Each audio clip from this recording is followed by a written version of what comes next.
I'm just actually feeling really freaking angry right now. What a wasted emotion pride is. Two people, one big reveal. I Never Told You This, a simple card game where one question could change everything. It starts light. What small thing brings you joy? I'm not going to answer that. Then comes the moment that could shift a relationship forever as they finish this sentence. I never told you this. I've never told you this. I never told you this. Today, cousins Tina and Ula will be sitting down together. I don't know how she's going to take what I'll be sharing with her. Ula has something big to reveal to her cousin Tina. Hi. Hey. Well, I've got this fun game called the Medibank Family Roast card game. Why not? I'm up for anything. I'm going to pick up a card now. In what way do you think we're similar? Both can talk underwater. Both got a very quirky outlook on life. Willing to try anything once. How long have we got? My turn, let's go. Tell us about an embarrassing childhood memory. At your house in the country when I decided to lock my sister in the what do they call the toilet outhouse? And didn't tell anyone, came inside the house. And we were all playing. We were all playing and dancing to music. I got into so much trouble. It was a very bad thing to do, and But do you regret it? I'm not going to answer that. Is there a family tradition you hope continues for generations? In our culture, Greek Easter is one of the biggest nights. It's quite spectacular. Fireworks in the cemetery in the middle of the night, that's like something different. It is. My turn to pick up a card. I never told you this. Okay.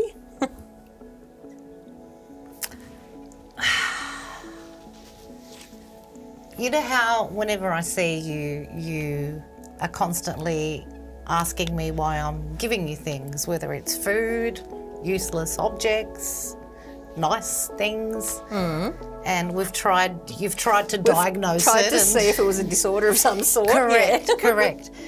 And I do know why I do it. Okay. And it's because... This is a big one.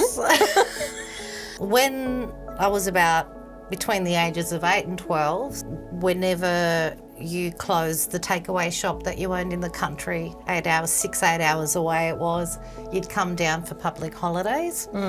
You'd call us when you were on your way, and then we'd just be camped outside waiting and counting the cars for the whole 8 hours. And then when you'd finally get there, you'd say, oh, you know, you're so excited to see me, which I genuinely was. But part of the reason I was excited was that I knew your family would be bringing all the food from the shop. I don't know whether you knew, my mum never wanted me to tell you. She didn't want any of you to know that we didn't have money for food. I remember some weeks we would eat nothing but boiled potatoes. We would often go days without any food. We were literally starving, and just seeing that car and all the food and things that I would never be able to afford to buy, like chips and chocolates, was just like our lifeline. Wow. Sorry. That's huge. I had no idea.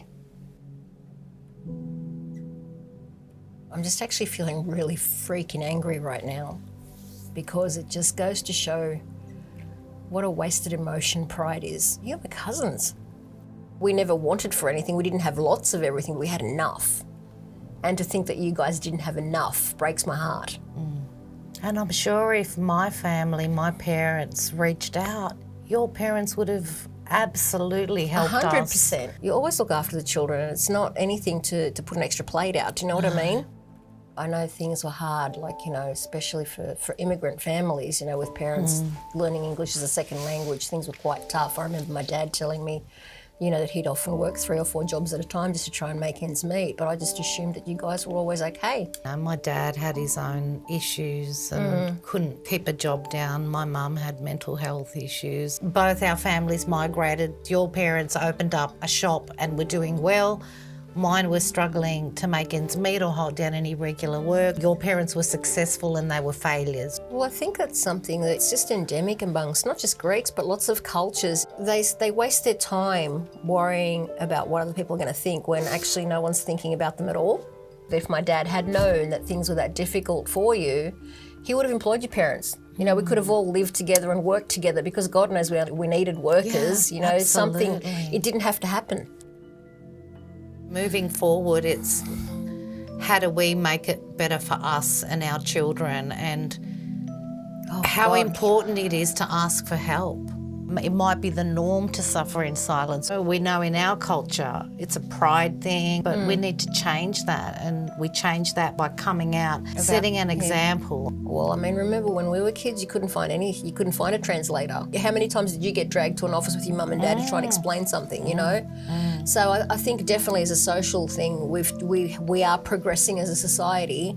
But as you said, it is very important that newcomers understand, everybody needs to understand that it's okay. You know, there's nothing wrong with asking for help, and all you're doing by hanging on to some ridiculous pride is just injuring yourself. I feel like this whole weight's come off and that I can sleep well tonight. You know, decades later, as soon as I see your car pulling up, it just takes me back to that childhood, and the instinct is The happiness. the food, and I just feel eternally obligated to give something back, which is why I will not let you leave my house without things, whether it's olives or sweets. I can't believe you've held on to this for so many years, and how many hours have we wasted trying to diagnose what kind of disorder you have? We called it reverse hoarding. Reverse hoarding. Thank you. I really appreciate you coming on board today. I know it's been suspenseful, and I hope you are able to accept what happened and not take any responsibility for it, and just appreciate what you did and what a big impact you had in my life, because that's what I want this to be about.